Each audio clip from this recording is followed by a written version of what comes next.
मी मोहिनी तुमच्या सगळ्यांचं परत एकदा स्वागत करते आपल्या नवीन एका व्लॉगमध्ये. तर मी आज तुम्हाला स्वामींची नित्य सेवा कशी करावी हे सांगणार आहे. आजकालचं जर आपण आयुष्य पाहिलं तर बऱ्याच जणांना आपापल्या व्यापामधनं, आपल्या कामामधनं स्वामींची सेवा करायला वेळ मिळत नाही. इच्छा असून सुद्धा बऱ्याचदा आपण ती स्वामींची सेवा करू शकत नाही. पण स्वामींचं कसं आहे ना, तुम्ही ही सेवा केलीच पाहिजे, तरच मी तुमच्या सोबत आहे किंवा ही सेवा केल्यानंतरच मी तुम्हाला प्रसन्न होणार आहे, असं काही पण नाहीये. फक्त तुम्ही स्वामींचं तुमचं काम करत असताना नामस्मरण जरी केलं ना, तरी सुद्धा स्वामी आपल्यावरती प्रसन्न होतात. तरी सुद्धा स्वामींपर्यंत ती आपली नामस्मरणाची सेवा पोहोचते. तरी सुद्धा जर समजा काही महिलांना घरकाम करून किंवा शक्य झाल्यानंतर जर ही सेवा घडली, तर आपण ही सेवा नक्कीच करू शकतो. आणि मग ती सेवा कोणती आहे, तर आपल्याला रोज सकाळी देवांची पूजा केल्यानंतर, स्वामींची पूजा झाल्यानंतर आपल्याला हे श्री स्वामी चरित्र सारामृत यामधले 3 अध्याय रोज आपल्याला वाचायचे आहेत. 3 अध्याय आणि 11 माळी जप आपल्याला रोज करायचा आहे. आणि तारक मंत्राचं पठण आपल्याला 1 वेळेस 2 वेळेस तुम्हाला जेवढं वेळेस शक्य आहे ना, तेवढ्या वेळेस ते करायचं आहे.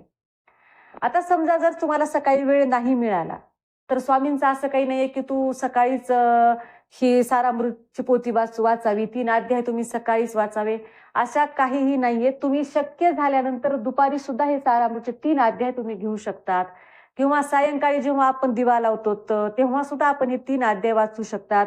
आपण समजा त्याच्यामध्ये पण तुम्हाला जर समजा 11 माळी जप करणं शक्य नसेल, आता 11 माळी जप करायला आपल्याला 20, 22, 25 मिनिटापर्यंत वेळ लागतो.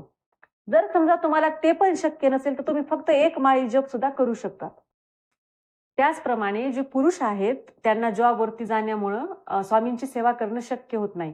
तर अशा वेळेला तुम्ही फक्त श्री स्वामी समर्थ हा मंत्र जरी म्हटला, तरी स्वामींपर्यंत तो सहजरित्या पोहोचतो. महिलांनी पण आपण जेव्हा घरातले कामं करतो त्यावेळेला सुद्धा आपण श्री स्वामी समर्थ हा मंत्र म्हणू शकतो. तारक मंत्राचं पण समजा तुम्हाला जर पठण करणं, तारक मंत्र म्हणणं जर तुम्हाला शक्य नाही झालं, तर तुम्ही फक्त मोबाईलवरती तारक मंत्र घरामध्ये लावून ठेवू शकतात. त्याचं काय होतं की ते आपल्या कानापर्यंत पण सहजरित्या पोहोचतं आणि आपल्या घरात जे मुलं असतात, जे आपली वडीलधारी माणसं असतात, त्यांच्या प्रत्येकाच्या कानावरती तारक मंत्र हा त्यांच्यापर्यंत पोहोचतो. तर तुम्ही मोबाईलवरती सुद्धा तारक मंत्र लावू शकतात. तर हीच नित्यसेवा आहे की आपल्याला रोज श्री स्वामी चरित्र सारामृतामधले 3 अध्याय, 11 माळी जप आणि तारक मंत्राचं पठण करायचं आहे. तसं जरी हे नाही तुम्हाला शक्य झालं, तर तुम्ही श्री स्वामी समर्थ हा मंत्र म्हणू शकतात. बऱ्याचदा काय होतं ना, काही महिलांना असं आहे की जेवणाच्या अगोदरच सारामृताची ती पोथी वाचायची, जेवणानंतर वाचलेली चालत नाही. तर खरंच असं काहीच नाहीये. तुम्ही फक्त जेवण केल्यानंतर दुपारी 3 अध्याय वाचा, संध्याकाळी 3 अध्याय वाचा. फक्त आपण सेवा करण्याला महत्व आहे. स्वामींचं असं नाही की तुम्ही तेव्हाच हे काम करा किंवा आताच हे करा. असा अट्टहास स्वामींचा काहीच नाहीये. फक्त निस्वार्थ सेवा आणि आपली श्रद्धा जी आहे ना, ती प्रचंड स्वामीवरती आहे. त्याच्यामुळं आपण असं मनामध्ये आणायचं नाही की मी हे आत्ताच केलं पाहिजे किंवा मी स्वामींची सेवा तेव्हाच केली पाहिजे. तुम्ही फक्त आपण निर्मळ मनाने स्वामींचं आपल्याला नामस्मरण करायचं आहे.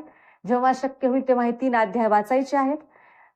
1 माळ जरी तुम्ही जप केला तरी तो स्वामींपर्यंत पोहोचतो. आणि पण जेव्हा आपण कोणतंही घरामध्ये काम करत असू, जेव्हा आपण कोणत्याही कामामध्ये बिझी असू, तेव्हा फक्त आपल्याला श्री स्वामी समर्थ हा मंत्र जरी म्हटला ना, तरी तो आपली ती सुद्धा एक सेवा आहे.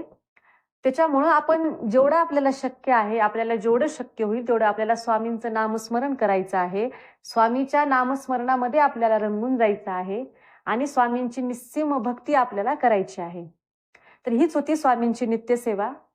हा जर व्हिडिओ तुम्हाला आवडला असेल, तर व्हिडिओला लाईक करा, शेअर करा आणि आणखीन जर तुम्ही स्वामींची मोहिनी हे चॅनल सबस्क्राईब केलं नसेल, तर सबस्क्राईब करून घ्या. श्री स्वामी समर्थ. जय जय स्वामी समर्थ. धन्यवाद.